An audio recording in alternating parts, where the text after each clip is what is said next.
Caribbean Newsline is brought to you by the Barbados Tourism Marketing, Inc.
A private sector leader in Barbados facing drug charges calls on the DPP to review the evidence against him. Our top story in Caribbean Newsline for Friday, July 27th. From the CMC News Center in Bridgetown, I'm Dawn Paris. Good evening. Two prominent businessmen in Barbados, including the head of the island's private sector association, are out on $400,000 bail after being charged in connection with a major drug bust at the Bridgetown port earlier this week. Arthur Charles Herbert, chairman of Goddard's Group and head of the Barbados Private Sector Association, along with the Goddard's Group director Chris Rogers and 55-year-old sailor Walter Prescott, are accused of possession with intent to supply, and a trafficking of 267 pounds of marijuana valued at approximately 534,000 Barbados dollars. When the trio appeared in the District 8 Magistrates Court today, Herbert and Rogers were each released on $400,000 bail with two sureties and had to surrender their passports.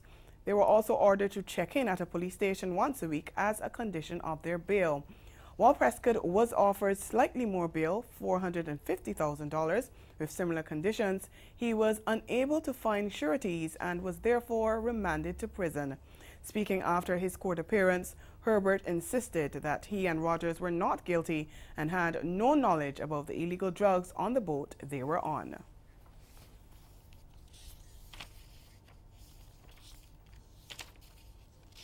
We'll come back to that story in a short while. Meanwhile, leader of the Jamaat al-Muslimin group, Yazin Abu Bakr, says he will not apologize for the 1990 coup that was aimed at unseating the Trinidad and Tobago government. In a statement marking the 28th anniversary of the failed coup attempt on July 27, 1990, Bakr said he is aware there are others in society who are afraid of citizens standing up against injustice and have demonized his actions over the years. At least 24 people, including one legislator, were killed during the six-day insurrection that ended on August 1, 1990. Bakr led more than 100 men in attempting to overthrow the government of then Prime Minister A.N.R. Robinson. They were later tried for treason, but the Court of Appeal upheld an amnesty offer to secure their surrender, and they were released. Wendell Eversley, one of the people who survived the insurrection, called on Bakr to beg forgiveness from the population. I'm calling on Mr. Yazin Abu Bakr to apologize to the people of Trinidad and Tobago. It's 28 years now, and I think it's time that he apologized to the people of Trinidad and Tobago for what happened on July 27, 1990. We are a bunch of hypocrites when it comes in terms of remembering July 27, 1990.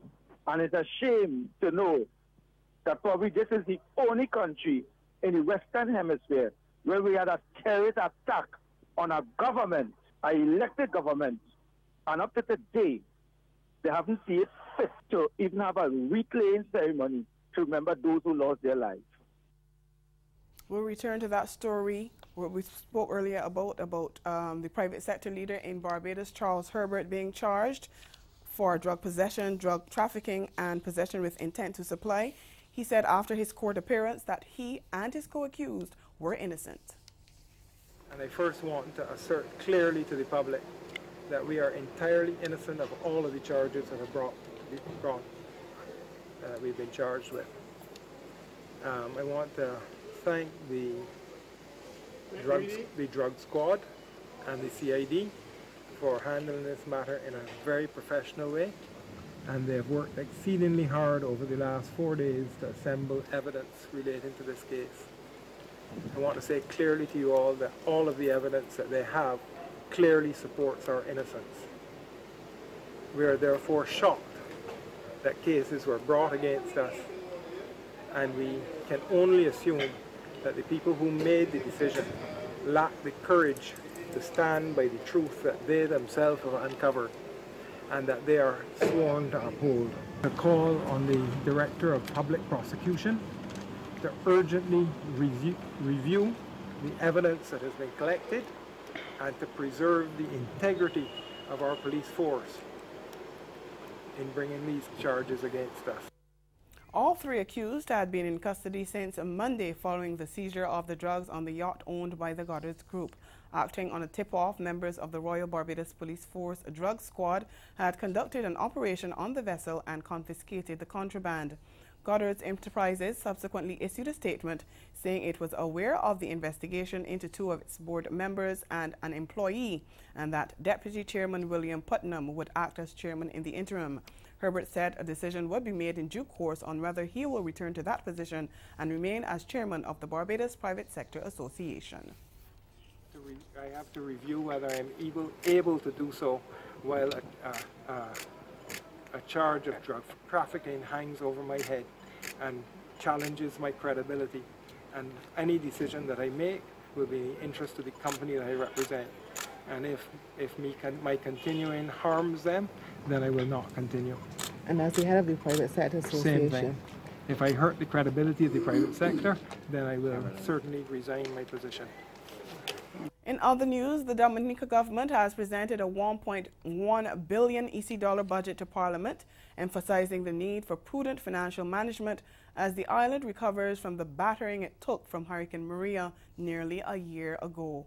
Prime Minister Roosevelt Skerritt, who is also Finance Minister, told legislators that the financial resilience strategy supports careful selection and planning of projects, limiting discretionary expenditure, reducing debt, and contracting of debt on concessional terms. He said it also includes strong tax administration and procurement practices that give government the best value for money, strong regulation of the financial systems, including the non-bank financial sector, and promotes a good statistical base to inform policy decisions. Skerritt said government has agreed to set up an agency dedicated to delivering on major capital projects in line with the new National Climate Resilience Policy. That agency is called the Climate Resilient Execution Agency of Dominica, CREED. Its role is to coordinate and implement selected capital projects assigned to it by the Cabinet through the Policy Advisory Board that are critical to building a climate-resilient infrastructure. The CREED will also perform an important function of retooling public officers by exposing them to new technologies and systems in engineering design, project management, and procurement to increase their efficiency and effectiveness in managing donor and local resources for project design and implementation. But in his response to the fiscal package, opposition leader Lennox Linton accused the Dominica Labour Party administration of making citizens poorer over the past 18 years. He said it had destroyed the quality of citizens' lives, rendering them incapable of making their own money and living their lives in dignity. Continues to preside over a failed economy that has grown by less than 1% over the past 10 years and is now projected to decline dramatically by more than 16% this year. An economic situation that continues to worsen despite the fact that the DLP regime has had at its disposal the greatest amount of revenue available to a government in the history of Dominica. However, along with the proposals of half measures in the budget, and a misunderstanding of how to generate growth, the economy continues to suffer. The end result is a country unable to provide jobs for its people, increased poverty, larger number of people seeking government handouts, and a pervading sense of despair across our beautiful island. In order for this economy to begin to address the needs of its populace, there must be economic growth of 5 to 7%, something not seen over 18 years of DLP rule, and which we're not likely to see under the DLP watch. Incoming chairman of the ECCB Monetary Council, Prime Minister Dr. Keith Mitchell, says there are critical issues that must be tackled under his chairmanship, and one of them is to ensure continued progress in the ECCB fulfilling its responsibility for anti-money laundering supervision of entities licensed under the Banking Act. He was speaking at a ceremony to mark the change in chairmanship of the Monetary Council. Important are the steps taken, colleagues, to adopt a common standards for countries with citizenship by investment programs. These efforts ought to be intensified given the importance of those programs for economic development and financial stability. I hold this one very close to my heart because I know if there any problem occurring in any one of our jurisdictions, they will not say it's Grenada. They will not say it's Antigua Dominica. According to the people, they say it's Alawi. And ECCB Governor Timothy Antoine says the Monetary Council is meeting at a time when the global economy is recording its best growth in 7 years, with projections of 3.9% for this year and 2019. In the ECCU, growth for this year is projected at around 2% and next year for about 3.5%. While he pointed to the fact that there are many successes, the ECCB governor said they are yet to fully optimize the Eastern Caribbean Securities Exchange, which was created 17 years ago. We must now ensure that the securities market is a source of wealth creation of the ECCU in the event that citizens in the U.S. derive much from the U.S. stock market. We must leverage it for our benefit. And so go lead that our regional stock exchange to the global capital a channel of wealth creation and a new strategic plan for Caribbean Stock Exchange in that direction. There's no clocking.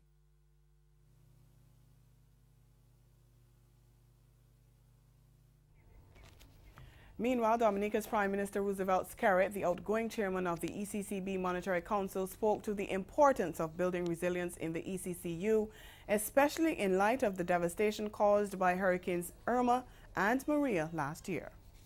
In light of the human and financial costs of natural disasters, there is an urgent need to build resilience in the ECCU.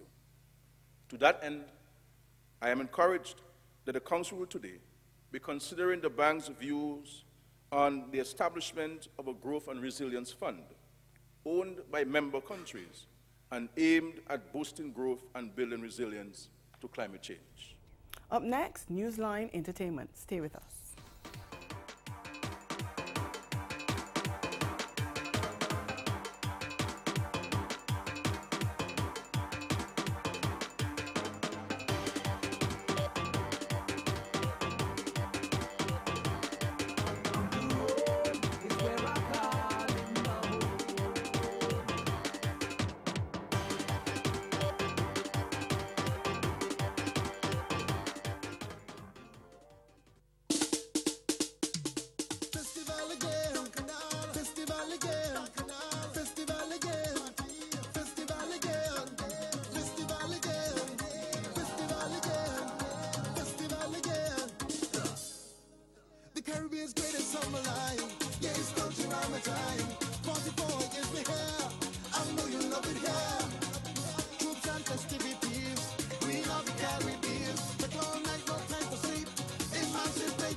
This month, on Caribbean Passport, we travel the region taking in Grenada Spice Mass, Barbados Crop Over,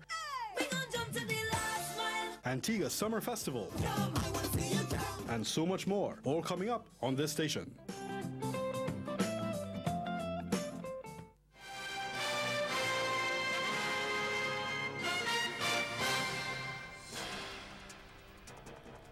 Welcome back. Feathers, beads, costumes, steel pans, people dancing under the warm Caribbean sun, summer spells, Caribbean carnivals.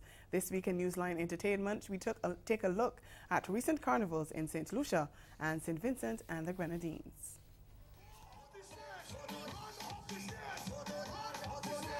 When most think of carnivals, the mind jumps to Jump Up Day, but carnivals have so much more to offer. And whether you're a carnival veteran or a carnival newbie, there are some events that you just shouldn't miss. First up, St. Lucia. One of the must-go-to events was the Party Monarch, where 10 contestants vie for the crown of Groovy Soca Monarch and 11 for the Power Soca title.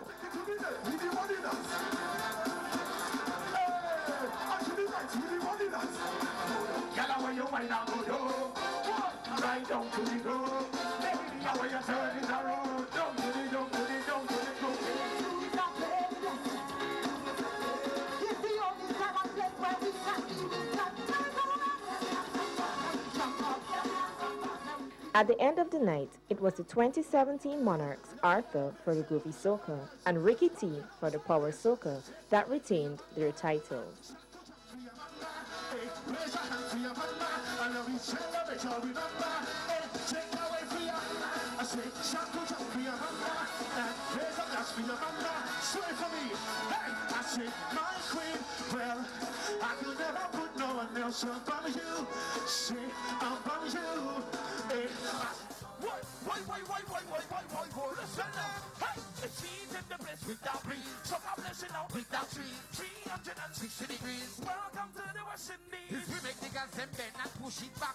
We bad like that is we have the hottest girls that look like snacks.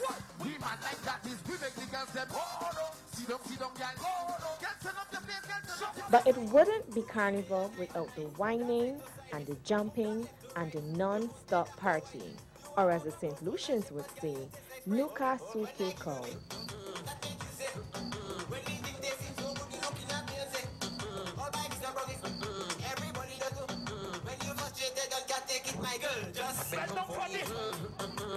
This is honesty. Honesty points of the people said something, please. Where we going? Where we going? Vincy Mass, dubbed the hottest carnival in the Caribbean, was nothing short of pure vibes. We caught up with the first place winner of the Senior and Junior Band of the Year, Blondie Birds and Friends. Band treasurer Simone Richardson tells us what makes this band stand out. On the road Carnival Tuesday, Mardi Gras, we usually have around 400 masqueraders on the road. But when you look at our band, it would be about 1,000 because of the costumes. We do creative costumes. Not traditional in the sense because traditional might look is like the moko jumblies and stuff, but we do the creative aspect of mass. So we don't do the beads and just the beads and feathers. When you look at Blondie Bird and Friends, you would see what we are playing. So if you go down the road with Blondie Bird and Friends on the road, there are all the other mass bands, you would be able to look and see which band is Blondie Bird and Friends. We're playing Fair of Love, you can say, okay, that one is Love. And now that we've enjoyed St. Lucia Carnival and Vincy Mass, up next it's Antigua Carnival, Kadooman Day, and Spice Mass. Renee Sion, Newsline Entertainment.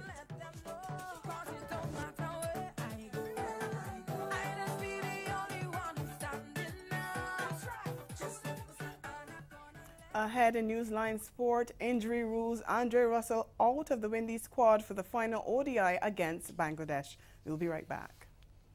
This hurricane tip comes to you compliments the Caribbean Disaster Emergency Management Agency and the Caribbean Media Corporation. Be prepared. After a hurricane, get medical attention for injured persons as soon as it's safe to do so.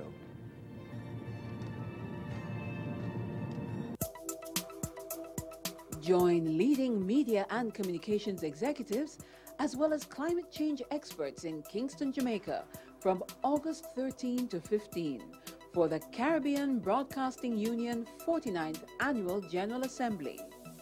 This year's assembly, held in partnership with the CARICOM Climate Change Center, explores the theme, Building Resilience to Climate Change, Business, Technology and Content Options for Caribbean Media. Featured presenters include the Honorable Dr. Rural Reid, Jamaica's Minister responsible for information, the region's Chief Climate Change Negotiator, Mr. Carlos Fuller, the Caribbean Telecommunications Union, the Broadcasting Commission of Jamaica, and the International Telecommunications Union Caribbean Office. And broadcast manufacturers and media services enjoy special exhibition rates at this year's conference, joining premier exhibitor Eutelsat. For more information on discounted rates for delegates staying at the Jamaica Pegasus Hotel or flying on the official airline Caribbean Airlines, go to the CBU website or call the Secretariat. The CBU looks forward to welcoming you to this key conference on climate change and the Caribbean media.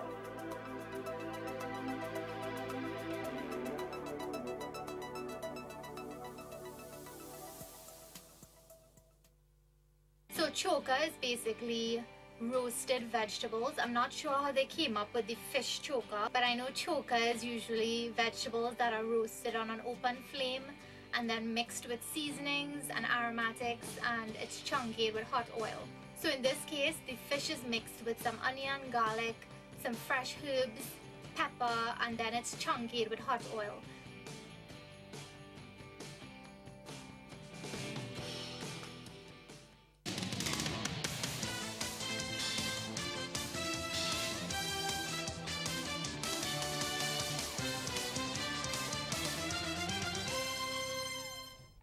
West Indies all-rounder Andre Russell has been sidelined by a knee injury. He's been ruled out of the last one-day international against Bangladesh at Warner Park in St. Kitts on Saturday. Jamaican fast bowler Sheldon Cottrell has been named as his replacement. Russell played in the first ODI, which the Windies lost by 48 runs. He scored 13 runs and finished with figures of 1 for 62 from 9 overs. It was the first time he'd played an ODI for the regional side since November 2015. He did not play in the second ODI, which the home side won by 3 runs. His injury is apparently not a serious one, with Russell having already received treatment, and he's expected to be available for the 3-match T20 series, which begins in St. Kitts on Tuesday. The last 2 matches of the T20 series will be played at Central Broward Regional Park in Florida on August 4th and 5th. The full squad for Saturday's ODI is Jason Holder, captain, Devendra Bishu, Chris Gale, Shimron Hetmeyer, Shea Hope, Alzari Joseph, Evan Lewis, Jason Mohammed, Ashley Nurse, Rovman Powell, Sheldon Cottrell, Kimo Paul, and Kieran Powell. Following the West Indies' thrilling 3-run win over Bangladesh in the second ODI in Guyana on Wednesday, captain Jason Holder feels his side now has the momentum heading into Saturday's final ODI. The Windies lost the opening ODI by 48 runs but rebounded to level the 3-match series 1-1 despite Bangladesh being in control for the majority of the contest. With that win, Holder said the mood in the camp was upbeat and the players were looking forward to a series-winning victory. To win a close game like that, it should bring a lot of encouragement into the group. Everybody's upbeat about the last game because obviously we've got a chance to win a series.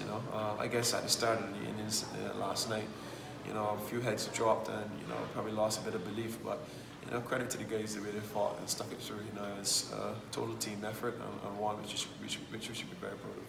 And while Holder did credit the victory to teamwork, the Windies skipper heaped praises on Shimron Hetmeyer for his masterful knock of 125, the backbone of the team's eventual total of 271.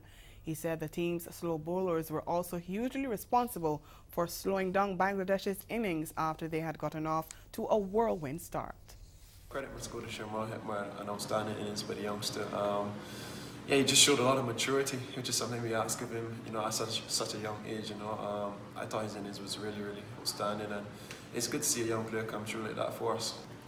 I always knew that, you know, we were able to pull back the game, and the nature of the pitch would dictate the slow balls would come in and have an effect. You know, credit to all the slow balls who bowled last night. Bishop obviously leading the way. Ashley was you know, very supportive, and Chris looked the part as well. I think those overs where those guys really pulled the game back for us, you know, and the seamers were able to come in and finish off the job at the end. I just want to say credit to Kimo Paul as well for showing the encouragement and courage that he showed last night. I really fed off his energy, and I thought for such a young guy, you know, he's displayed, you know, such courage, and I was able to execute a good penalty over. At the beginning of that over, we said, you know, just give me 8 runs and I'll defend it, you know, and he was quite adamant that I could get the job done. So, you know, credit must go to him for that last over that I bowled. All systems are go for the start of next month's Hero Caribbean Premier League, which is already being touted as the biggest and best edition. CPL's Chief Executive Officer Damien O'Donoghue gave the assurance that fixtures, venues and start times for the month-long tournament have been finalized. This year's tournament will once again see a mix of the best global and Caribbean cricketing talent, with the likes of Chris Gayle, Dwayne Bravo, Kieran Pollard, David Warner, Steve Smith and Brendan McCullum among those taking part. The tournament will feature 34 matches between the 6 franchises, with each team playing 5 home matches. The Jamaica Tallawahs will play 3 of their home games in Lauderhill, Florida. Defending champions Trinbago Knight Riders take on St. Lucia Stars in Trinidad on August 8th to bowl off the competition. The tournament will then visit Guyana, St. Lucia, Jamaica, St. Kitts, Barbados and the USA before returning to Trinidad for the final at the Brian Lara Cricket Academy on September 16th. And that's the sport. We'll be right back.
Passion for what she believes is unmatched. You couldn't, I wanted to get to the point where you can shake me off that perfect piece. She's a book-off radio host, philanthropist, and motivational speaker. And I said, I'm going to write you a check for $10,000, which I'm not.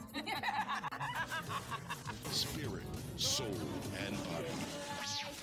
To get them some help through the transition. I'm Karita D, and you're listening to Girlfriend Get a Life.